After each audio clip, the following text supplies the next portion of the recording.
লক্ষ্মী তো খুব চঞ্চলা। লক্ষ্মীকে ফার্স্টে কী বলবো, আদর তো করতেই হবে, তার সাথে সেই সম্মান, সেই রেসপেক্ট দিতে হবে।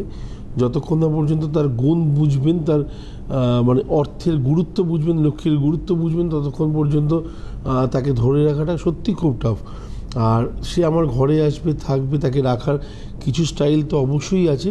হ্যাঁ, আমি অবশ্যই বারবার করে বলি, বেশ কিছু উপাচার বলবো না, কিছু উপাচারের মাধ্যমেই বেশ কিছু জিনিস আছে যেগুলো করলে পরে আক্ষরিক অর্থে হয়তো অনেকটা বেনিফিটেড হওয়া যায়, যেগুলো সবাই হয়তো সমানভাবে করতে পারেন না। তবে হ্যাঁ, লক্ষ্মী পুজোর দিনকে, কালী পুজোর দিনকে স্পেশালি যেটা আপনার করা উচিত সেটা হচ্ছে যে দেবতা আপনার ইষ্ট দেবতা আছে তাকেই আপনি ফুল দিন, ফুলের একটি মালা চড়ান। এবং সবথেকে বড় কথা হচ্ছে স্পেশালি তার জন্য 3টে বা 5টা এমন মিষ্টি নিয়ে আসুন যেটা আপনি মনে করছেন আপনারও ফেভারিট, এবং আপনি যাকে দিচ্ছেন সেও যেন সেটা খেয়ে শান্তি লাভ করতে পারে। কারণ আমরা জানি মিষ্টিতে অনেক কিছু এগোতে পারে, শুভ কাজ এগোনোর জন্য মিষ্টির প্রচণ্ড দরকার। তো এবং শুধু তাই না, প্রসাদ হিসেবেও কিন্তু মিষ্টির গুরুত্ব সন্দেশের প্রতি থাকে। এবং এই মিষ্টির জায়গাটাতে নিয়ে আমি আরও অনেক কিছু বলবো। আমরা অনেক সময় ভাবি যে গণেশকে লাড্ডু দিলে, কেন লাড্ডুটাই কেন গণেশের পছন্দ? হ্যাঁ, বাস্তব না তো, কেন এই লাড্ডুটা গণেশের পছন্দ? শুধু গণেশের পছন্দ না, ওই গোল জিনিসটা গণেশের বাহনেরও পছন্দ। ও হো, ইঁদুরেরও পছন্দ। একদম। তো সেই জিনিসটা বুঝতে হবে। আমরা আমরা শুধুমাত্র নিজের জন্য ভাবলে হবে না, আপনার ভাবনা চিন্তার মধ্যে আপনার সমস্ত কিছু এখানে প্রমাণ পেয়ে যাবে।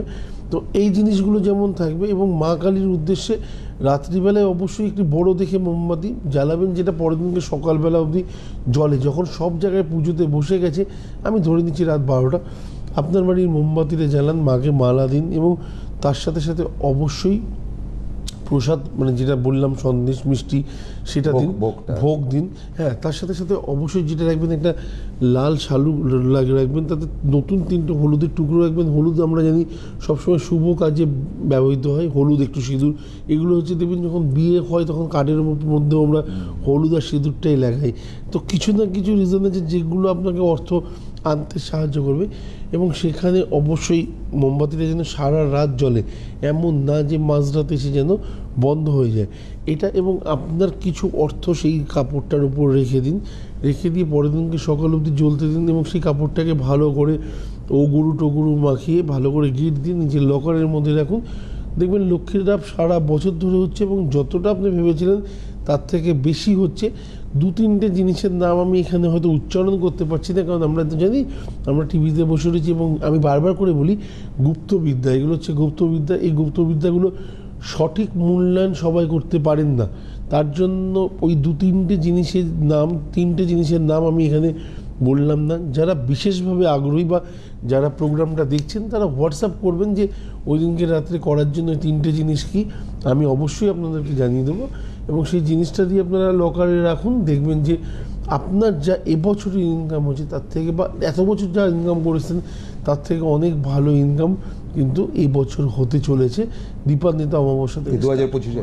হ্যাঁ, এবং দীপান্বিতা অমাবস্যাতে, যে অমাবস্যার দিনকে কাজটা স্টার্ট করবেন, 2026-এর দীপান্বিতা অমাবস্যার মধ্যে আপনি দেখুন এই 1 বছরের মধ্যে আপনি কতটা ভালো রিটার্ন পাচ্ছেন। আচ্ছা,